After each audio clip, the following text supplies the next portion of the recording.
Hi, my name is Natasha Wu, and I am an early interventionist working for Life Steps Foundation. And we are here today to talk to you a little bit about social emotional learning for children ages 3 to 5. My coworker is here to help me out, and we hope you were able to learn something that you find helpful. Hi, my name is Neeti and I work with Natasha with Lifesteps Foundation. I'm also an early interventionist and we are here to talk about social emotional learning today. And we'll talk about what is social emotional development for children and how it looks like. So social emotional development also talk about who they are as a children. It defines what they are, how they feel, and how other feels, and also what to expect when they are interacting with others. So it includes basically their own personality and their social connection with friends, their relatives, their parents, their siblings. Um, and also we're going to talk about a little more about how to help children to form and sustain positive relationship with themselves and others. They also we're going to talk a little more about um, how to help them to experience a different kind of emotions and manage in a positive way, and also to encourage and explore the social environment, like learning through people, learning through toys, learning from their own environment. Um, this is defined through Help Me Grow San Mateo County, and the reference link is here. They have a lot of resources to learn about other developmental areas, so check them out.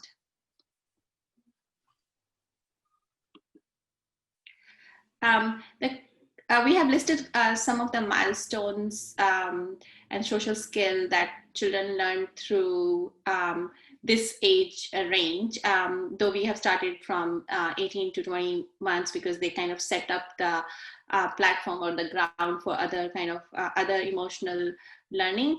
Around 18 to 24 months is the time, and around 2 years the children start showing a lot of different range of emotions, like they are happy, they feel scared, they feel bad about something that they have done. So kind of defining into more words, like they feel they are joyful, they feel fear, they are guilty, but like kind of range of emotions they would start expressing. Around 18 to 24 months is when they are doing a parallel play with the peers. So they might be playing similar toys in a same vicinity, being together, may not be really playing kind of together in an interacting way, like, but they are more like, oh, you are playing with the truck, I'm also playing with the truck, this is my space, this is your space, but being around in that space with other friends. Around 2 to 3 years, when more they start dramatizing with the dolls or animals, like animal roar, animal is walking, they are playing together, they are bumping into each other, or like dolls are like having small tea parties, or like, cooking. So this is how they develop a little more of pretend play. um, 2.5 to 3 years is the time when, some people say trouble threes, or like having struggle with the transitions, or like there is this lot of change. And most of the children go through this phase.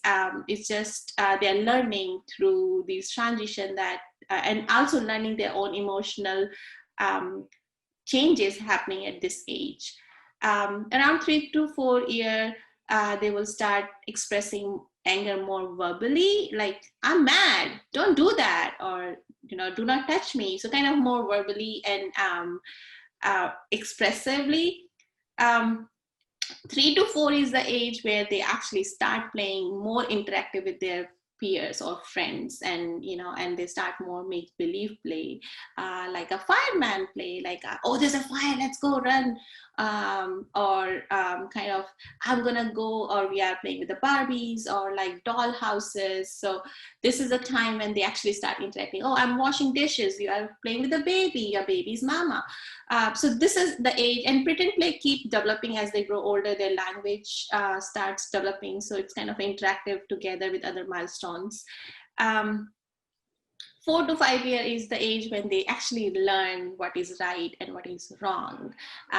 They kind of, it's a process, and this is the age where they understand they are lying, or like they should not lie, or lie to not intentionally, but kind of they are figuring out that how different way they can kind of, get escape or manipulate people, but not like in terms of hurting someone, but just getting things done. 4 to 5, again, the age where they are also understanding other people's emotions and feelings. Like if they see their mom sad, they would ask like, are you sad? Or expressing in a picture when they see a book and see, oh, this animal fell down, he is sick, or he got hurt. So they would start having this kind of empathy where they learn about other people's feeling as well. And as they grow older in this range, they actually start building the friendship, like the friend. Like in earlier, they might be playing with everybody, but now they have this one person, or like a team, small team, where they play more. You would see them, the bonding and kind of talking about a particular friend at home if they go to a play group or a preschool. So they would be talking about one particular or two particular friends who are close to you. So as a parent, you would know that they are talking about certain people. So they are building that kind of understanding the group dynamic, but also understanding that they need other people to have that confidence and learn from each other.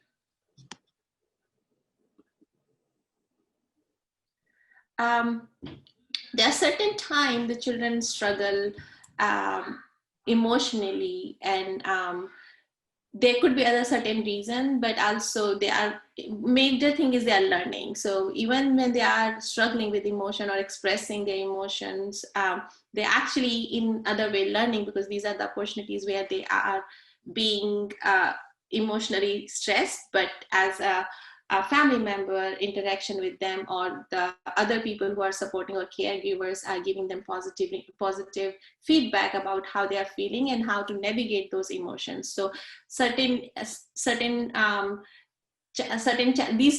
these challenges more often happen when there are transitions, like bedtime, or going to daycare, leaving a playground, because they are engaged in certain activities, and that transition may be hard for them because they don't understand, like, oh, what just happened here.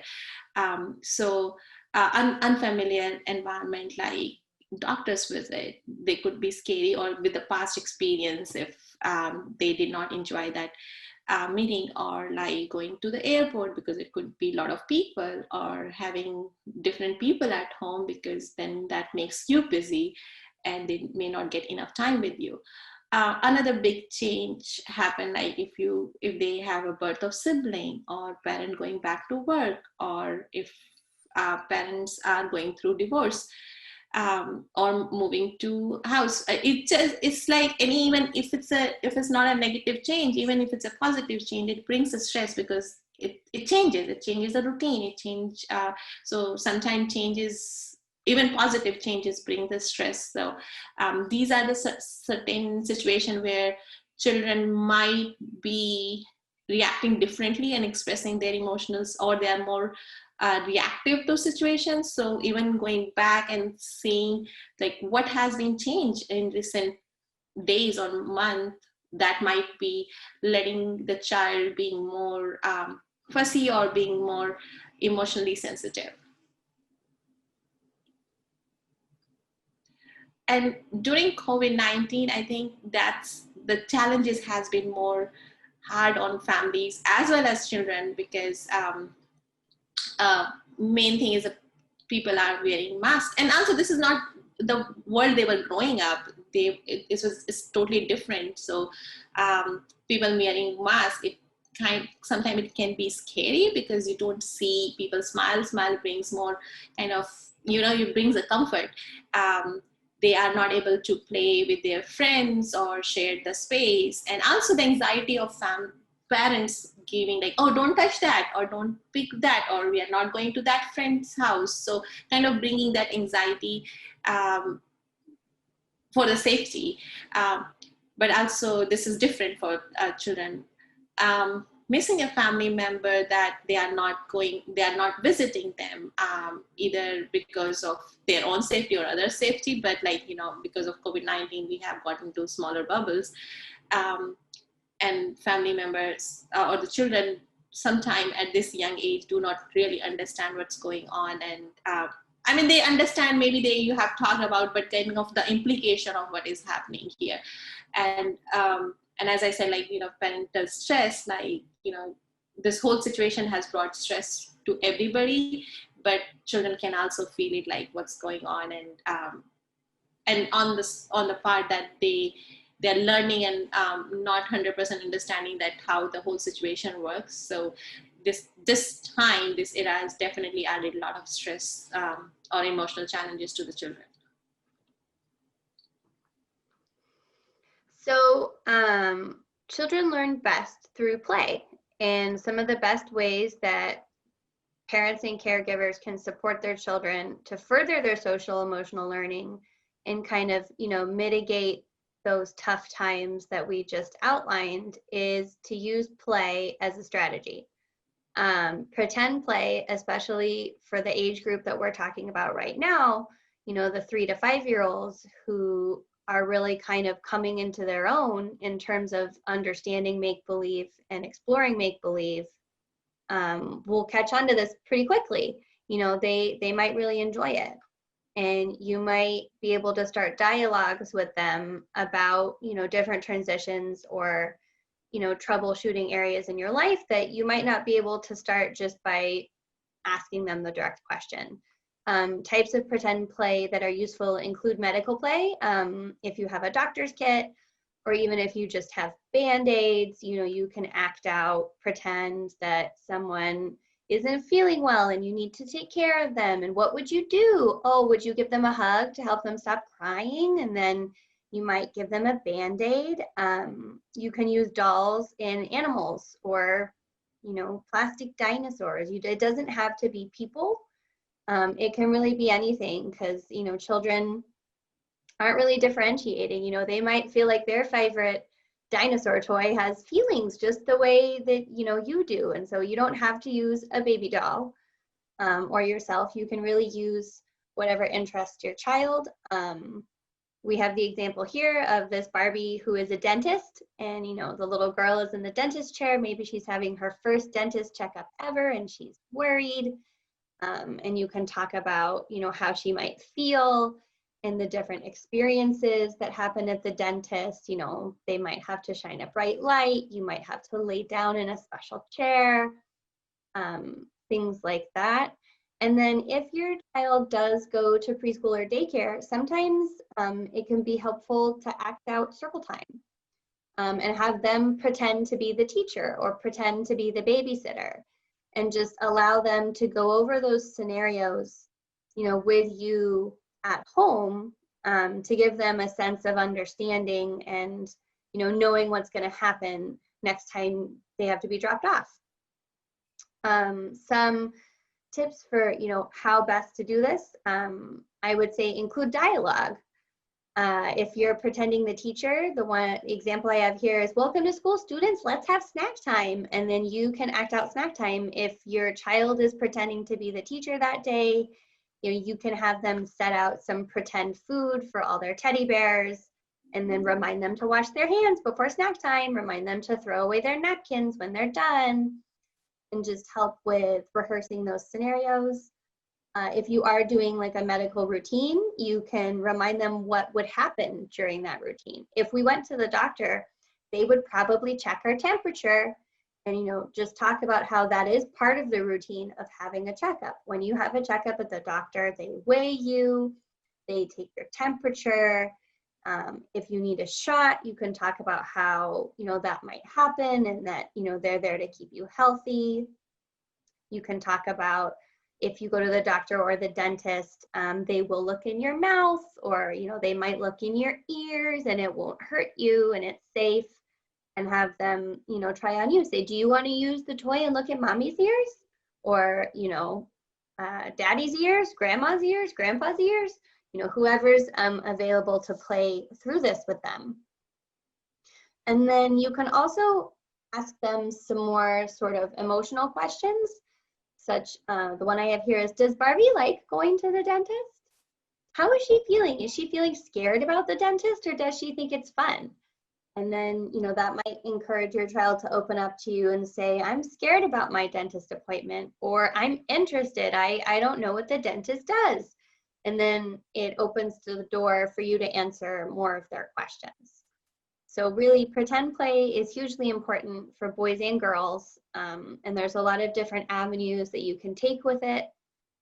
These are just some options to encourage you to include that in the time you spend with your children at home.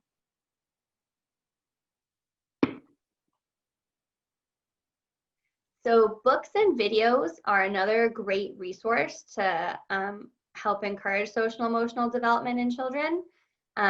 This is a book we're going to read together a little bit later, The Color Monster, which talks about emotions. There's a lot of books out there on emotions. I'm sure everybody has their favorite.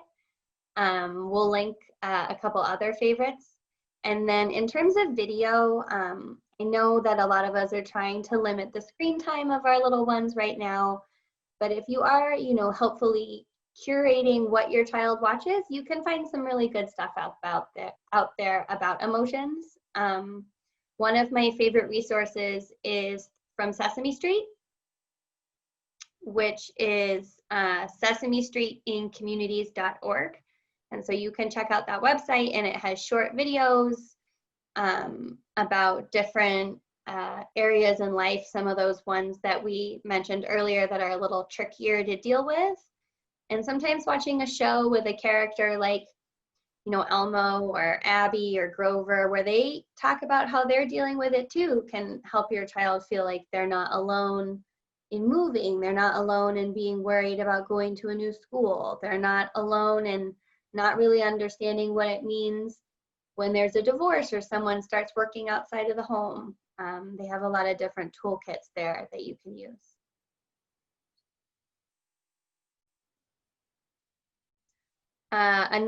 We mentioned Help Me Grow, smc.org, that has a lot of resources for social emotional development. Another one you can check out is First Five California. There's a First Five in every county, and they have a lot of free resources for parents and children. So we encourage you to check them out too.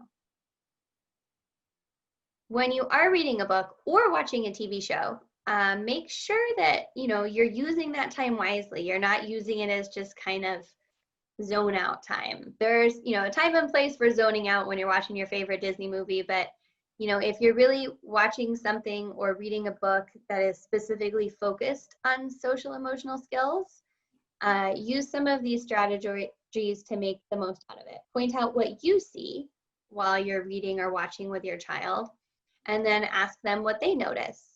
And if your child asks you a question, try to give them an answer whenever possible. Because if they've asked you, they want an answer. And try to give an age-appropriate answer, but giving them some answer is better than saying, oh, we don't need to talk about that right now, because they're going to keep thinking about it, and they're going to try to get the answer from someone else. So the best option there is for you to give them the most age-appropriate answer that you can at that time. And then if you notice that your child wants to read the same book over and over and over again, or watch the same show over and over and over again, that is totally okay. And it's probably helpful for them. It probably reduces their anxiety because it reminds them of, it's a positive experience. It reminds them of concepts that they're trying to work on in their own mind. And children learn through repetition. It's just something that preschool age children do. So don't feel discouraged if for some reason you're stuck on that one episode or that one book at bedtime every day. There's probably a reason. Keep going. Some other favorite authors we wanted to share with you. Hands Are Not for Hitting is a great book by Martina Gassi, and then they wrote some others. The Color Monster, which we're going to look at together, and there's more in that series by Anna Yanis. Todd Parr has a lot of really great, really simple books. And even if you have a 5-year-old who's a little bit more advanced, some of the words in there are simple enough that they can start sounding them out with you, if that's something they're interested in. The Feelings book is a really good one in terms of social emotional development. And then one of my favorites is Giraffes Can't Dance by Giles Andre, and it's a really great book about inclusion and, feeling frustrated when you can't do something and finding a way to do it in your own way. So it's a really beautiful story. When you're buying books or, going to the library or borrowing books or looking for any resources really, it's useful to find some books that include real faces. Books that are illustrated are wonderful, but it also is helpful for young children to start identifying facial expressions on pictures of real kids or real adults or, real family members. So here's some examples here. And that will just help them, especially when they're in that window of starting to notice other people's emotions, without that person telling them. They might just know, by looking one day that you feel frustrated or you feel tired. They might just know because they've looked at you and they've read your facial expression. And so these type of books help with that. And then if you know that there is going to be a situation that you're going to come up against where you think your child might have a little bit of difficulty expressing their emotions, it's worth trying to find a book or, a short video about that, such as going to the doctor, moving house, changing schools. There's a lot of books out there. There's also some good books out there, including some from Sesame Street on the idea of wearing a mask, because children in this age group 3 to 5, they can wear masks and they may be, requested to in certain settings. So finding a book where, they can see Elmo wearing a mask could be helpful, because then it's not so scary if Elmo does it.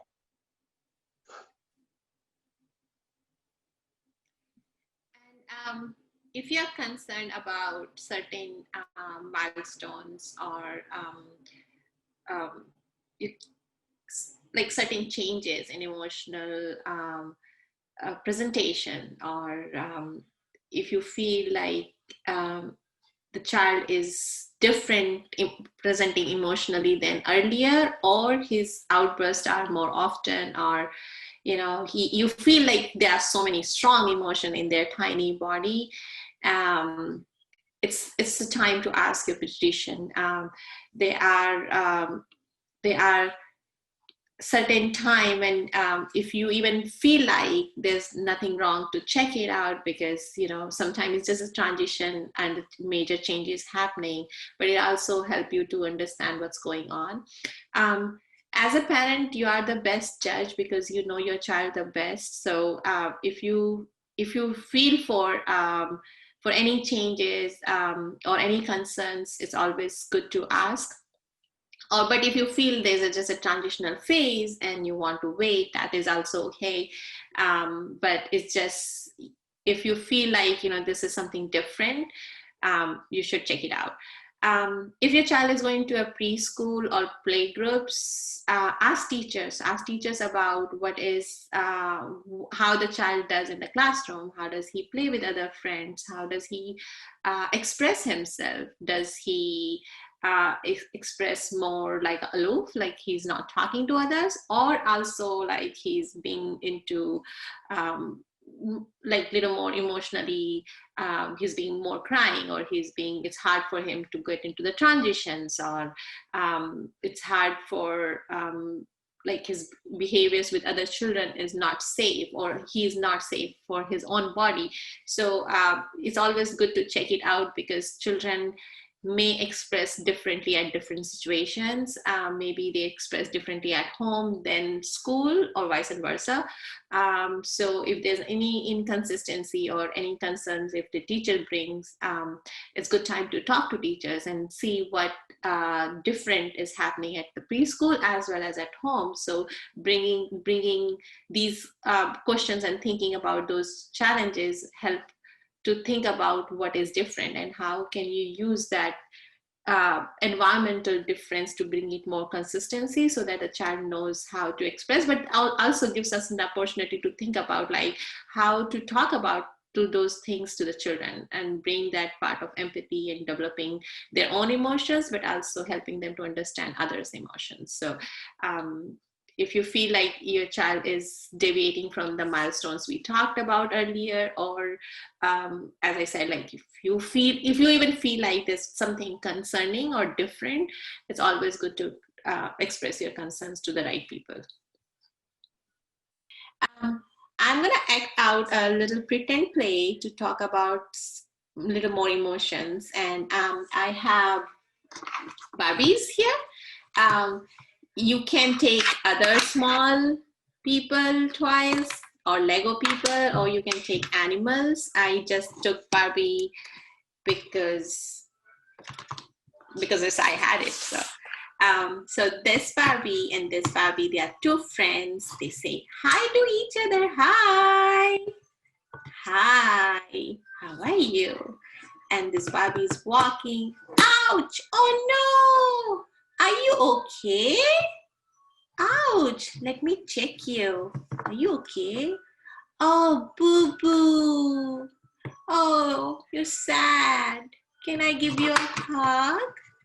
Hug? No, you don't want hug?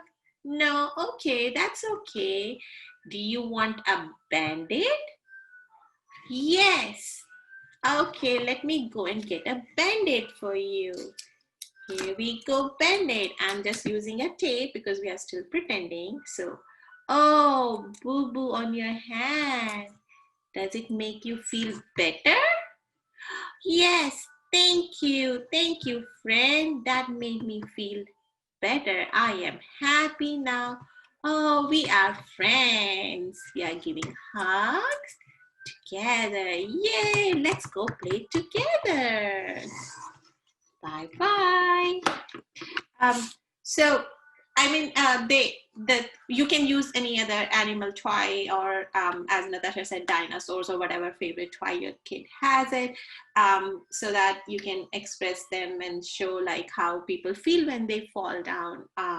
If they are sad, what are the different ways to make them feel better?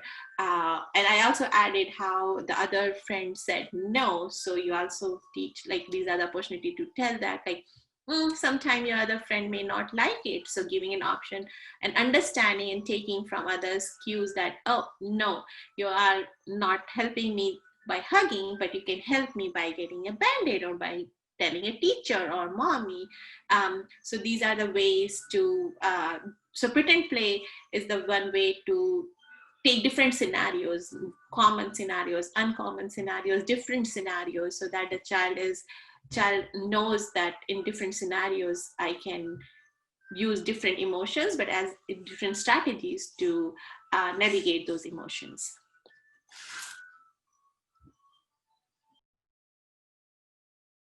Okay, so we're going to do one more story, The Color Monster by Anna Yanis.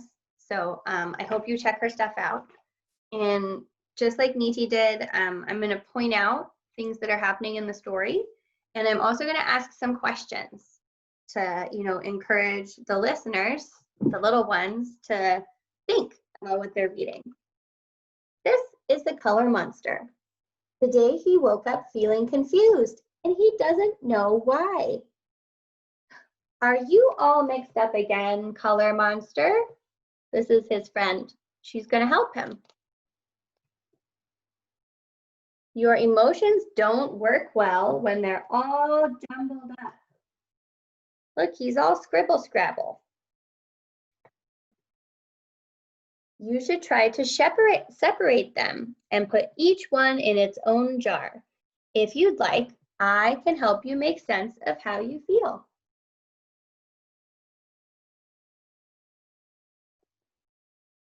They're going together.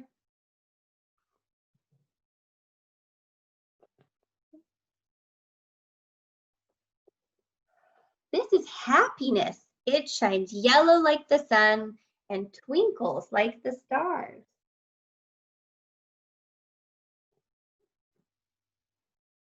When you're happy, you laugh and jump and dance and play.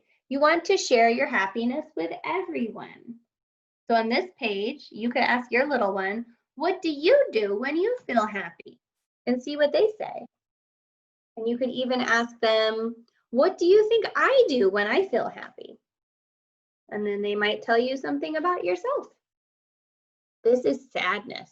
It is lonely and blue like a rainy day. It washes over you like the sea. When you're sad, you hide and want to be alone. You don't want to do anything except maybe cry. And it's okay to cry, Color Monster. Maybe on this page you could ask your child if they remember a time when they were sad and that they cried. This is anger. It burns red like a fire and is difficult to stamp out. When you're angry, life can feel unfair. Oh, let's look at Color Monster's face in this picture.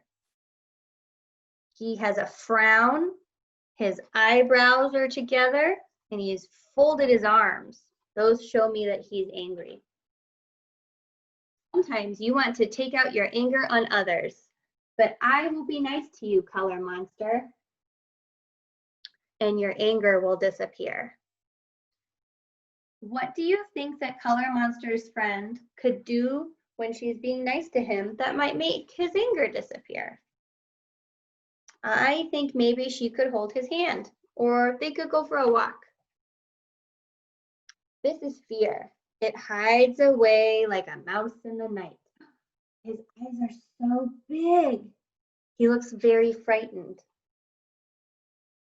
When you're afraid, you feel tiny and you think that you don't have the courage to face the gray shadows. But I can help you find your way. Good to have a friend. This is calm. It is quiet like the trees and as light as green leaves swaying in the wind. I like to feel calm. When you're calm, you breathe slowly and deeply and feel at peace.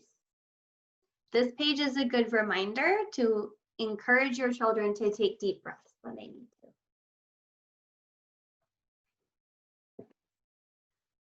Now you can rest, Color Monster. All of your feelings are in the right place. See, don't you feel so much better? Oh, I see that you're feeling something new.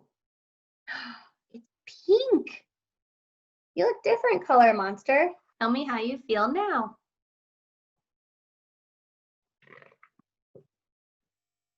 How do you think Color Monster feels now? I see that he has a smile, so I think he probably feels better than he did at the beginning.